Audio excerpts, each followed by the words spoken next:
a service of CNC Worldwide.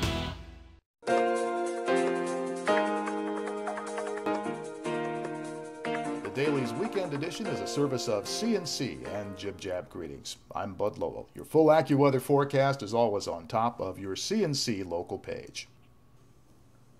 A man who believed in reviving fast ferry service across Lake Ontario is dropping the idea. Harper Sibley began looking last fall for a ship that could restart passenger service between Rochester and Toronto. Sibley is heir to the Sibley family. He was hoping that a smaller scale service could earn a profit without government subsidies and avoid the huge cost overruns that doomed the Cat's Fast ferry service half a dozen years ago.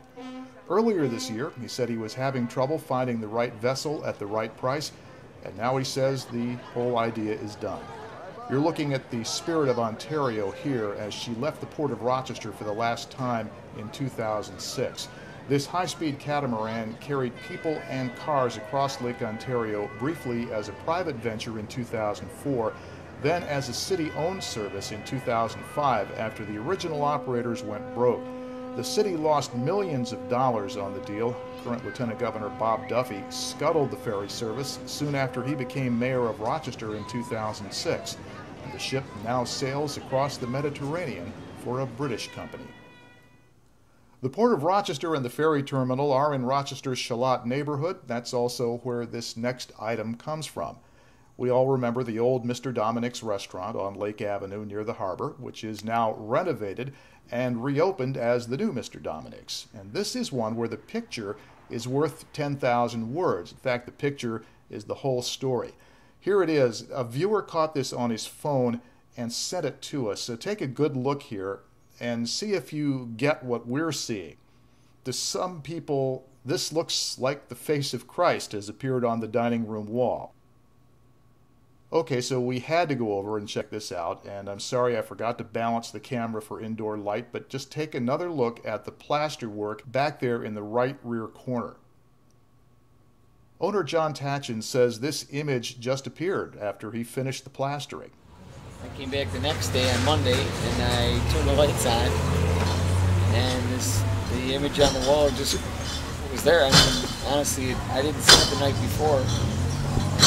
Obviously it had been there, but I didn't see it, and the picture speaks for itself, what it was. You walk around the corner, it's kind of like an OMG moment there.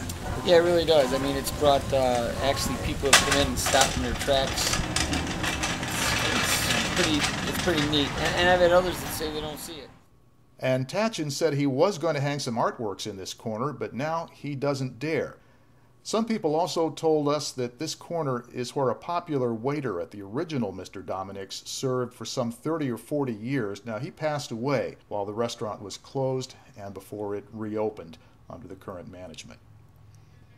Ticket sales have been put on hold for the U.S. women's national soccer team demonstration match September 1st at Salem Stadium in Rochester. Just checked back, and that is still the case.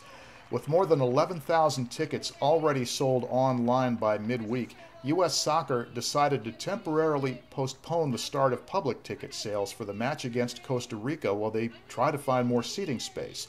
In a press release, U.S. Soccer said it's working with stadium officials to expand the stadium's seating capacity and will announce the availability of additional tickets before they become available. These additional tickets will be sold through a general public sale. The U.S. national women's team is fresh off its gold medal win against Japan in the 2012 London Olympics, and of course, hometown hero striker Abby Wambach is playing. If you can't get tickets, the game will be broadcast live on NBC. Fans can also follow the match through ussoccer.com's match tracker and on Twitter.